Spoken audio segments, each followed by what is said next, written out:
प्यारे बच्चों, आप सभी को मेरा राम राम। और आप सभी का आपके अपने प्यारे से यूट्यूब चैनल पर स्वागत है, संदीप टेक्निकल क्लासेस पर। जैसा कि आप और हमने पहले पढ़ा था कि इंडियन पॉलिटी हम पढ़ रहे हैं। इंडियन पॉलिटी का हम बेसिक स्ट्रक्चर पढ़ चुके हैं। बेसिक स्ट्रक्चर में भारत का संविधान, भारतीय संविधान सभा तथा संविधान का निर्माण पढ़ा था हमने, और इसके क्या क्या अनौपचारिक मांग थी वो उसके बारे में हमने पढ़ा था। और 24 मार्च 1946 को कैबिनेट मिशन में क्या क्या हुआ था। ये चीज़ होने के पश्चात आज हम क्या पढ़ेंगे, कैबिनेट मिशन 24 मार्च 1946 को पढ़ेंगे कि वो किस किस तरीके से और कितने भागों में विभाजित हुआ और कैसे कैसे क्या क्या चीज़ों को मतलब इसकी स्थापना की गई। ठीक है, इसको बांटेंगे कि कौन से सामान्य वर्ग में कितने व्यक्ति थे, मुस्लिम वर्ग में कितने व्यक्ति थे, सिख में कितने व्यक्ति थे, या फिर हम देसी रियासतों में देखेंगे कि देसी रियासतों में कितने थे। ठीक है, हम टोटल गवर्नरों के शासन वाले 11 प्रांत भी देखेंगे। सारी चीज़ें हम इसमें ही कवर करेंगे। तो इसी के साथ आपको अगर वीडियो अच्छी लगे तो वीडियो को शेयर करना, या दोस्तों में ज़रूर शेयर करिए करिए। ठीक है, अब तो देखो हमने कंटेंट भी चेंज कर दिया है, सारी चीज़ें हमने चेंज कर दी हैं। तो उम्मीद करता हूँ आप सभी हमारी इस पहल में आप सभी हमारा सपोर्ट करेंगे और चैनल को ज़्यादा से ज़्यादा शेयर करेंगे। और हमारा सभी को ये प्रयास हमारा सभी का आप हमारे लिए थोड़ा और हम आप सभी के लिए और भी अच्छा कंटेंट बना पाएंगे। ठीक है, तो हम पहला कंटेंट ही क्या बना रहे हैं, हमारा सबसे पहला क्या है कि कैबिनेट मिशन 24 मार्च 1946 को 24 मार्च 1946 को हुआ था। और संविधान सभा का क्या हुआ था, इसमें गठन किया गया था। ठीक है, क्या किया गया था, संविधान सभा का गठन किया गया था। 389 कितनी थी इसमें सीटें थी। 10 लाख जनसंख्या पर कितनी सीटें थी, एक सीट थी। 10 लाख जनसंख्या पर कितनी सीटें थी, एक सीटें। ठीक है, उसके बाद इसे दो हिस्सों में बांट दिया गया 389 सीटों को। सामान्य सीटें जो थी हमारी टोटल 296 थी, और उसके बाद देसी रियासतें हमारी कितनी थी, 93 थी, 93। तो अगर जो देखा जाए कि जो हमारी सामान्य इन्हें दो हिस्सों में बांटा गया था। देसी रियासतें कितनी थी हमारी, देसी रियासतें हमारी 93 थी। ठीक है, पर जो सामान्य, मुस्लिम और सिख 3 हिस्सों में अलग बांटा गया था। वे कितनी सीटें थी, तो देखो सामान्य में कितनी सीटें थी, 213 थी, मुस्लिम में 79 थी, और सिखों में 4 थी। टोटल संख्या मिला के कितनी हुई, 296 हो गई। ठीक है, आई बात समझ में। सांप्रदायिक निर्वाचन हुआ था, यानी कि सांप्रदायिक निर्वाचन का मतलब है कि जातियों के आधार पर क्या हुआ, निर्वाचन हुआ था। ठीक है, उसके बाद समझौता, जो हमारी 96 सीटें थी, इनको कितने भागों में, इसको 96 सीटों को 4 भागों में अलग बांटा गया और 92 भागों में अलग बांटा गया। यानी कि इन 96 को भी सामान्य, मुस्लिम और सिख के अलावा भी अलग अलग बांटा गया था। यानी कि 4 में कौन से चीफ कमिश्नरी प्रांत बनाए गए, 4। देखो चीफ कमिश्नरी प्रांत होते हैं कि जिसमें कमिश्नरेट जो होता है ना, सबसे बड़ा अधिकारी उसी जिले के अंतर्गत बैठता है। तो 4 जो बनाए गए वो बनाए गए चीफ कमिश्नरी प्रांत बनाए गए। और 292 में क्या बनाए गए, गवर्नर के शासन वाले 11 प्रांत बनाए गए। यानी कि गवर्नर बैठेगा, उसमें शासन करेगा। उनके कितने प्रांत थे, टोटल 11 प्रांतों से। ठीक है, 292 में।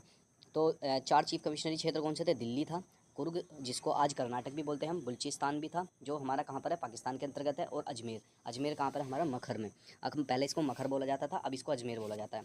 तो आई बात समझ में, यानी कि कौन कौन सा था, दिल्ली, कर्नाटक, बलूचिस्तान और अजमेर। तो ये 4 प्रांतों में बांटा गया था चीफ कमिश्नरी शासन वालों को। और जो 292 गवर्नर के 11 वो क्या थे, प्रांत थे, शासन वाले प्रांत थे। ठीक है, अब ये हमने तो देख लिया सांप्रदायिक निर्वाचन। अब हम क्या करें, 93 में क्या है, 93 जो हमारी देसी रियासतें थी, उनको समझौता समिति, देसी रियासतें समिति भी कहा जाता था। इनके बारे में और अच्छे से जानते हैं आगे चल के। जैसे कि समझौता समिति देसी रियासतों के अंतर्गत था। तो अगर ये देसी रियासतों के अंतर्गत था तो समझौता समिति कितने देसी रियासतों में, जो सदस्य थे, राजा था और नवाब था और महाराज था। यानी कि देसी रियासतों में 3 तरह के सदस्य हमारे निर्वाचन किए गए। कौन कौन से, देसी रियासतों में कौन होता था, राजा होता था, नवाब होता था और महाराज होता था। यानी कि 93 जो देसी रियासतें थी उनको किस तरीके से बांटा गया था, इसमें राजा, नवाब और महाराजा कर दिया गया था। और यहाँ पर क्या करता, चीफ कमिश्नरी क्षेत्र बनाए गए थे। ठीक है, गवर्नर का शासन अधीन कर दिया गया था। ठीक है, आगे चलते हैं, अब यहाँ से करते हैं।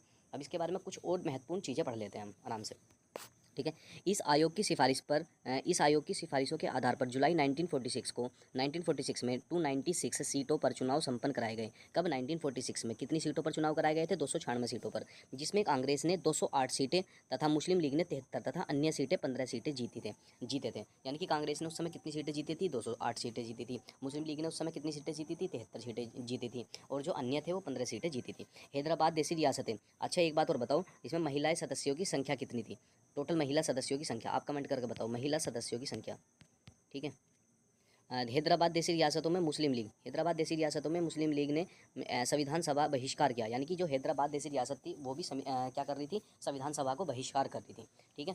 और मुस्लिम लीग डायरेक्ट सीधी कार्रवाई दिवस 16 अगस्त 1946 को बनाया गया। मुस्लिम लीग दिवस कब बनाया गया? सीधी कार्रवाई के द्वारा 16 अगस्त 1946 को बनाया गया। 26 अक्टूबर 1946 को इस सरकार का पुनर्गठन किया गया। 26 अक्टूबर 1946 को क्या करा गया? इस सरकार का पुनर्गठन किया गया, यानी कि दोबारा गठन किया गया। कुल सदस्य संख्या कितनी थी? 299 थी, ठीक है। राज्य प्लस केंद्र प्रदेश में 229 सदस्य थे।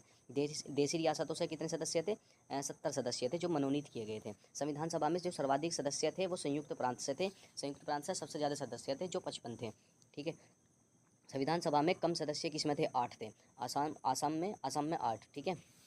और बहिष्कार हैदराबाद ऑपरेशन पोलो में 1948 हुआ। बहिष्कार हैदराबाद ऑपरेशन पोलो करा गया, जिसके द्वारा 1948 में हैदराबाद को भारत के अंदर मिला लिया गया, बहिष्कार कर दिया गया था। जब इसने बहिष्कार कर दिया हैदराबाद ने, तो फिर ऑपरेशन पोलो चलाया गया था, फिर 1948 में अलग कर दिया गया था। अब तुम खुद सोचो, उस समय पाकिस्तान तो अलग था जो अब बांग्लादेश है वो भी अलग मांग कर रहा था अपनी, वो अलग ही फ्लो में चल रहा था, और जो ये क्या नाम है हमारा हैदराबाद था ये अलग फ्लो में चल रहा था। अब इस तरीके से तो भारत के टुकड़े टुकड़े हो जाते बिल्कुल ही, तो उसमें बचता ही क्या। तो इसी वजह से फिर क्या करा गया, सरदार वल्लभ भाई पटेल जो थे उन्होंने देसी इसे मिलवाने का कार्य करा था, ठीक है। तो 1948 में क्या करा गया? बहिष्कार हैदराबाद ऑपरेशन पोलो चलाया गया 1948 में, और इसको क्या कर लिया गया? अपने उसमें मिला लिया गया। संविधान सभा में निर्वाचित महिला सदस्य कितनी थी? 15। ऊपर क्वेश्चन पूछा था, इसका आंसर क्या आ गया हमारा? 15।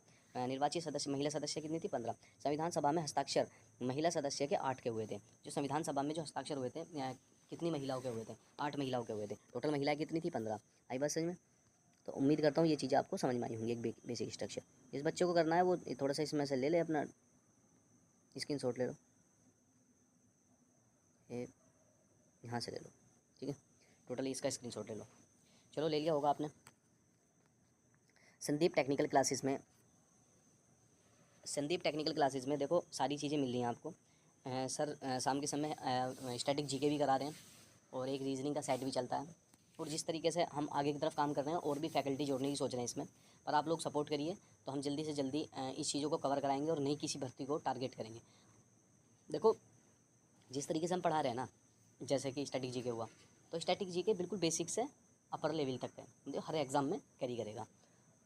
उसके बाद जो मैं संविधान पढ़ा रहा हूँ, तो संविधान भी बिल्कुल ऐसी है, ये हर एग्ज़ाम के लिए कारगर है। ऐसा कोई भी एग्ज़ाम नहीं है। देखो हमने टॉपिक वही उठा रहे हैं हम जो इस समय प्रेजेंट में मार्केट में घूम रहे हैं। मार्केट में घूमने का मतलब है कि इस समय एग्जामिनर क्या सोच रहा है, किस तरीके का क्वेश्चन बना रहा है। तो वो क्वेश्चन जो बना रहा है वो यही बना रहा है कि हमें टोटल कहाँ से लेने चाहिए। स्टैटिक जीके से ज़्यादा क्वेश्चन पूछता है, संविधान से ज़्यादा पूछता है, मॉडर्न हिस्ट्री से ज़्यादा पूछता है, ठीक है। तो इन चीज़ों से ज़्यादा पूछता है। तो जीएस जीके यहीं से बनता है, थोड़ी से करंट को उठाता है, करंट से रिलेटेड ही हिस्ट्री पूछता है, करंट से रिलेटेड ही जीके पूछता है, ठीक है। तो इन चीज़ों को कवर करने के लिए हम अब अंततः बहुत अधिक से अधिक प्रयास कर रहे हैं। सारी चीज़ें करनी पड़ती हैं, वीडियो एडिट सब चीज़ करनी पड़ती है। आप लोग सपोर्ट नहीं कर रहे तो आप लोगों को सपोर्ट करना चाहिए, ठीक है। चलो हम आगे की तरफ बढ़ते हैं। अब देखिए चुनाव हो गया। चुनाव क्या है? जुलाई अगस्त 1946 में चुनाव हुआ। कब हुआ? जुलाई 1900 अगस्त में, 1946 अगस्त में, ठीक है। तो चुनाव कब हुआ? जुलाई से अगस्त के बीच में हुआ, 1946 में। परिणाम क्या आया? अक्टूबर 1946 में आया, अक्टूबर से नवंबर में 1946 में आया। जुलाई अगस्त में चुनाव हुआ, और जो इसका परिणाम आया वो कब आया? अक्टूबर नवंबर में आया 1946 में। 389 सीटों पर आया, ठीक है। बताए थे अभी 296 क्या थी? 296 क्या थी? ये अलग सामान्य वर्गों में बांट दी गई थी, यानी कि जाति गणना जनगणना के आधार पर ये अलग कर दी गई थी 296 सीटें। पर 93 सीटें क्या थी? ये देसी रियासतें थी। क्या थी? देसी रियासतें थी। अब देखो जो देसी रियासतें थी वो कौन कौन सी थी? जो देसी रियासतें थी प्रारंभ में शामिल नहीं हुई, बाद कुछ शामिल हुई, हैदराबाद कभी शामिल नहीं हुई। हैदराबाद तो ने तो कसम ही खा ली थी कि भाई हम तो शामिल होंगे नहीं। मुस्लिम लीग ने संविधान सभा का बहिष्कार कर दिया था। हैदराबाद और ये मुस्लिम लीग दोनों ही एक से ही थे। मुस्लिम लीग डायरेक्ट एक्शन डे, सीधी कार्रवाई दिवस 16 अगस्त 1946 को इन्होंने अपना सीधा कार्रवाई दिवस बना दिया था, इनको अलग कर दिया। और सही रहा कि जिनकी इच्छा नहीं है वही है कि घर परिवार में जिसकी रहने की इच्छा नहीं उसे बाहर ही निकाल देना चाहिए। अब देखा नहीं तुमने जो हैदराबाद है, हैदराबाद भी खैर हैदराबाद के सदस्य तो नहीं करते, पर वहाँ के एक दो नेता हैं, राजनेता हैं जो आज भी भड़काने का कार्य करते हैं, ठीक है।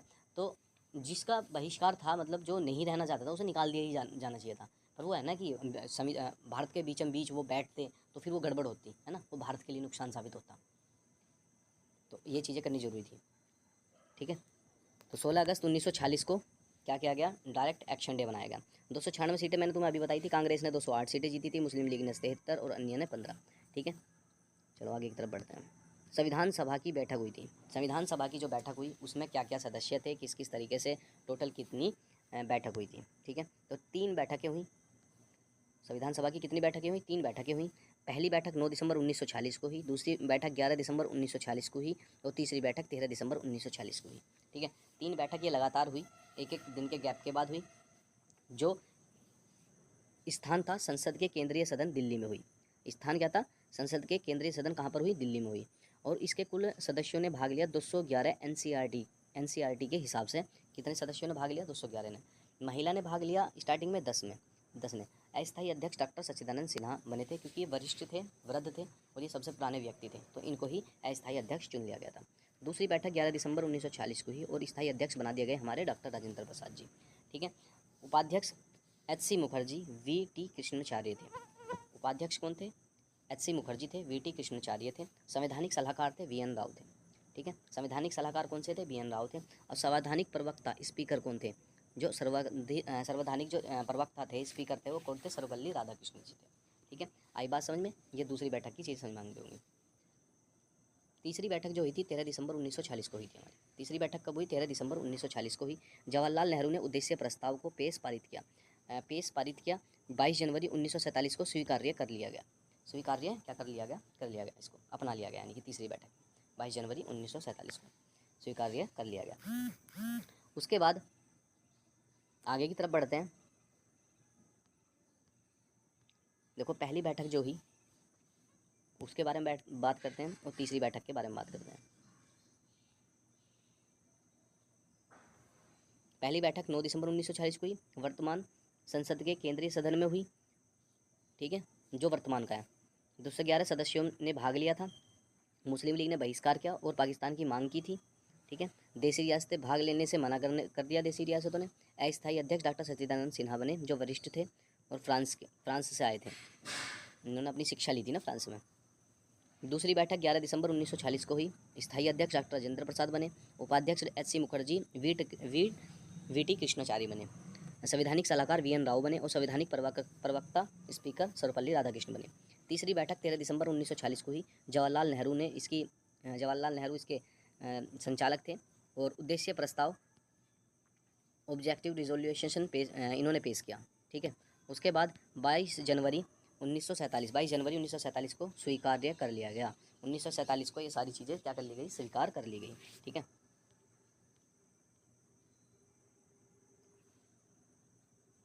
अब देखिए कुछ चीज़ें महत्वपूर्ण चीज़ें हैं, उन्हें और देख लें। देखो, जो प्रारूप समिति की गठित की गई थी उसके कुछ सदस्य हैं। ठीक है, 29 अगस्त को एक कमेटी स्थापित की गई, जो 29 अगस्त 1947 को की गई। बी.आर. अम्बेडकर प्रारूप समिति को गठित की गई थी। बी आर अम्बेडकर द्वारा प्रारूप समिति गठित की गई थी। अच्छा, बता दिए झंडा समिति किसके द्वारा गठित की गई थी। ठीक है, तो प्रारूप समिति के कितने सदस्य थे? 7 सदस्य थे। पहला सदस्य बी.आर. अम्बेडकर जी खुद भी थे। ठीक है, अगर टोटल सदस्यों की संख्या पूछे तो कितने थे? 6 थे, नहीं 7 थे। अगर पूछे कि संविधान सभा के भीमराव अम्बेडकर की प्रारूप समिति के सदस्यों की संख्या कितनी थी, तो उनके अलावा 7 उनका हटा के कितने थे? 6 थे। ठीक है, तो बी.आर. अम्बेडकर थे, अल्लादी कृष्ण स्वामी अयंगर थे, एन. गोपाल स्वामी अयंगर थे, कन्हैया लाल मणिकलाल मुंशी थे, एन. माधवराज थे, बी.एल. मित्तल थे और टी. कृष्णमाचारी थे और डी.पी. खेतान थे। मोहम्मद सादुल्ला थे। मोहम्मद कौन थे? सादुल्ला थे। आई बात समझ में?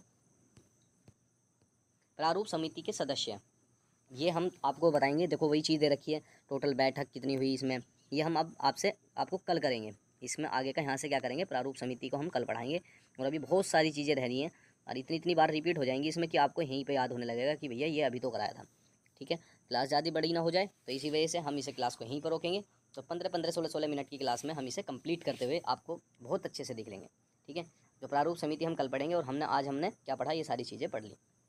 तो इंडियन पॉलिटी में जिस तरीके से हम कवर करके चल रहे हैं, उम्मीद करता हूँ आप सभी को सारा समझ में आ रहा होगा और आप बहुत अच्छे से एंजॉय भी कर रहे होंगे अपनी इन क्लासेस को।